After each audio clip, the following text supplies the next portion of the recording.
Wondering how your mindset affects your life? How to bring more energy into your business and life? Millions of people around the world ask these same questions daily. You are in the right place. Learn practices that will help give your life the meaning and success you've been searching for. Welcome to the Charge Podcast, teaching you how to create habits around real goals every day. Practical life advice from those who made it. Here's your host, Gary Wilbers. Welcome, Chargers. We are in the last month of 2022. Are you ready to make 2023 your best year yet? As I told you last week, we are making some changes to the podcast starting in January of 2023.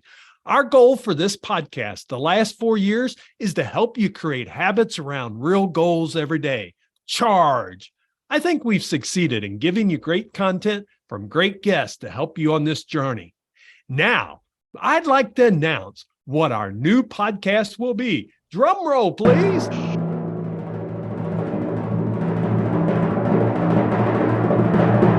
Starting in January, we will be renaming the podcast to Small Business Answer Man Podcast. Our goal will be to provide content to help business owners find solutions to their problems. We know that it's a challenge running a business, and we want this podcast to help entrepreneurs. Our tagline for the podcast will be, most entrepreneurs struggle with overwhelm and chaos. The challenge for business owners is to master all the key components of running a business. The Small Business Answer Man podcast provides you with solutions. When you find solutions, your business grows and you gain freedom of time. We will still have great guests who will help you with solving the problems and challenges you face in running your business day to day. Stay tuned. We will continue to share more information as we prepare for our launch in January. The great thing is that you don't have to do anything. If you are subscribed to the Charge Podcast, you will notice the new logo and changes coming the first week of January. I am excited to share this podcast with you. Now, let's get on today's topic. I decided to do a solo podcast, sharing one of my recent blogs I posted. The title of the blog was The 3 Essential Leadership Styles. Which one are you? As we know, leaders come in all shapes and sizes. There is no one correct leadership style. The best leaders are those who are able to adapt their style to the situation at hand. That said, there are 3 essential leadership styles every leader should be aware of. Let's discuss and learn more about these 3 styles and how you can use them to your advantage. Leadership style number 1, the task-oriented leader. The first essential leadership style is what's known as task-oriented. Now, I'm kind of have some of this style in me. These leaders focus on results and performance. They're very goal-driven and constantly look for ways to improve efficiencies and productivity. They create detailed plans with schedules for each step, which is important in an environment where deadlines are constantly looming over them. Now, let me give you some benefits of this style of leadership. They reach more goals because they set goals. They meet their deadlines because they're deadline driven. They have clear employee expectations, and they find and create better systems for their company. Now, there is some disadvantages. They have potential for low morale because they're always just striving the goal and the amount of work that comes on. They have high pressure with their employees and high expectations. And sometimes they can lack this team bonding that's needed for people. And they burn people out. So now the question is, do you find yourself always looking for ways to optimize processes and get the most out of your team? If yes, then you're likely this task-oriented leader. Now let's talk about leadership style number 2. They're the relationship-oriented leader. The second essential leadership style is relationship-oriented. These leaders focus on building strong relationships with their team members. They believe that happy, engaged employees are key to a successful organization. Now, let me share some of the benefits of this style of leadership. They support great teamwork and have great collaboration among their team. They develop good communication skills. They create positive relationships because they enjoy that part of the leadership style.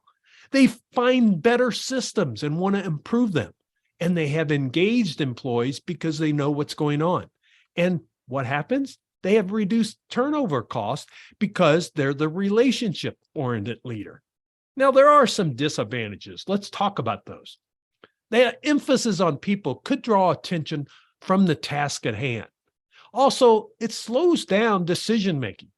And a lot of times, the employee resentment, if their decisions is not taken from the employees, will feel like they've been cheated or not informed of the new process. So the question you have to ask yourself, do you find yourself spending more time getting to know your team members and working to build a positive culture? If you do, then you're likely that relationship-oriented leader. Now let's talk about leadership style number 3, transformational leadership. The final and essential leadership style is transformational. Leaders who take this approach focus on inspiring change in their organization. They're visionaries who's always looking for ways to innovate and improve. Transformational leaders practice self-awareness. They're very open-minded. They're proactive, adaptable, and they lead with humility. What's some of the benefits of this style of leadership? Well, you're united in a common cause. You reduce turnover costs because the people are involved in those common cause decisions.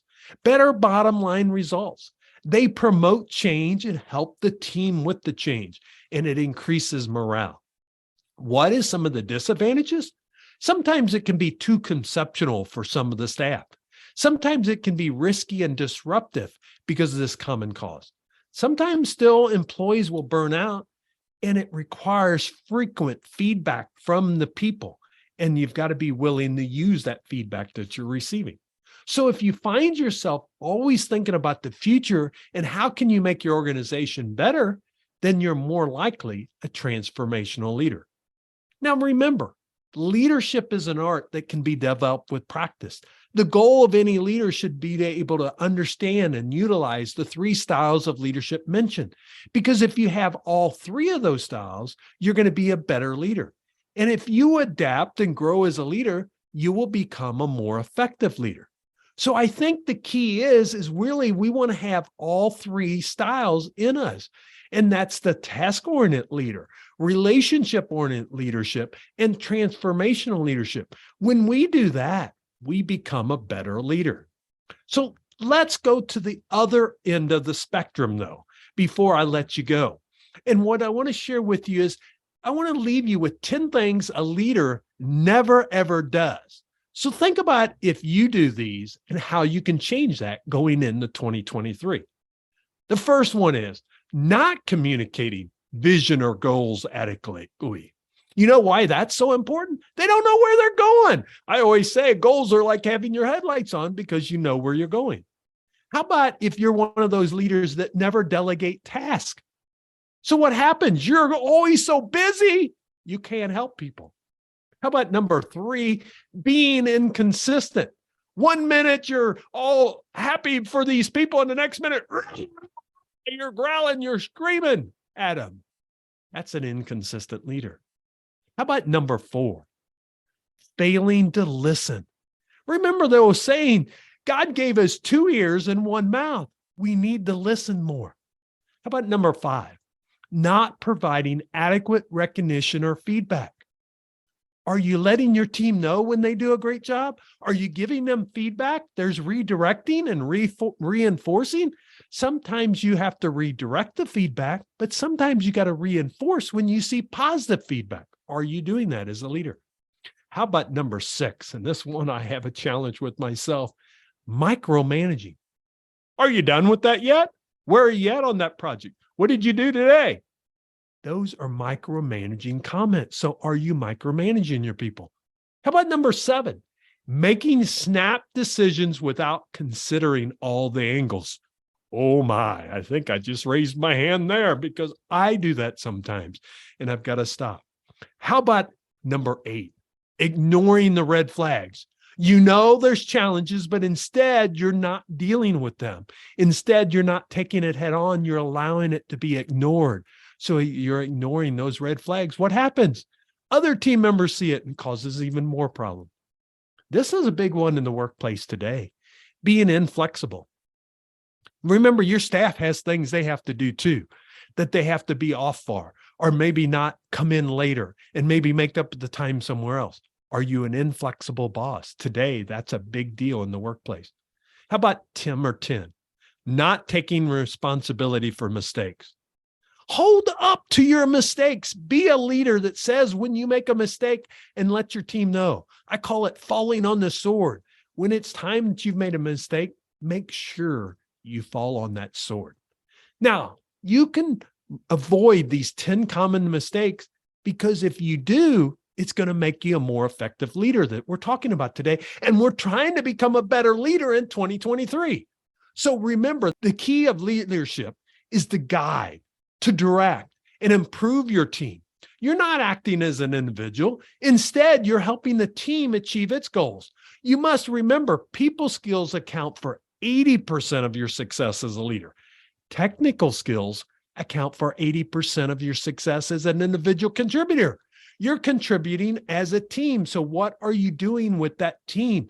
And how are you making them better? So what are you going to do in those areas to make yourself better? Now, let's do that drum roll one more time. And I'm going to give you this quote by Stephen Covey.